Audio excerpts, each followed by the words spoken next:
Hi, my name is Aaron Baker. I'm a high school social studies teacher in Oklahoma, and this is one of two God Bless the USA Bibles that was sent to me by State Superintendent Ryan Walters. And after months of claiming that one of these Bibles was going to be in every Oklahoma classroom, two finally arrived at my school with my name on it, specifically because I teach AP U.S. Government and Politics.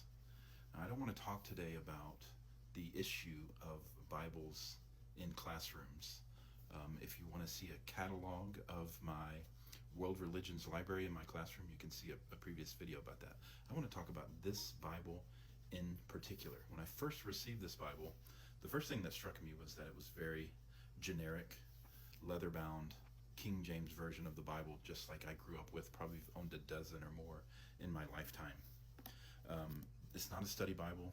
There's no in-text commentary. There's nothing unique about the version in and of itself.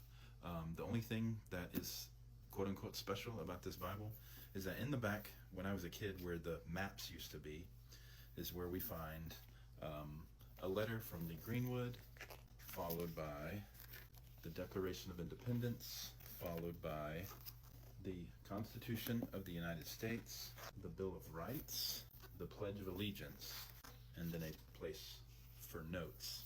As I was looking through, I came across the Constitution, and since I teach government, I was interested in the presentation. As I mentioned, the Bill of Rights is listed here as well, although the Bill of Rights are part of the Constitution. And then if the Bill of Rights, the first 10 amendments to the Constitution are mentioned, and then that is directly followed by the Pledge of Allegiance, something became apparent to me. One could say that parts of the Constitution are missing, particularly amendments 11 through 27. But you could also make the argument that this is the wrong Constitution, in fact.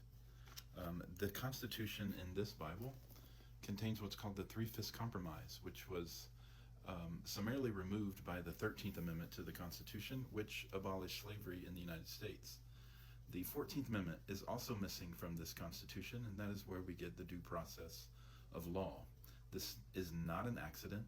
This is an incomplete, at best, Constitution that's in this Bible, and it's a dishonest Constitution, and it's not the Constitution that I teach in my classroom. I believe that this firmly indicates that we are exiting a stage of MAGA revisionist history where the message is that slavery was not that bad, and we are firmly entering into one of the final stages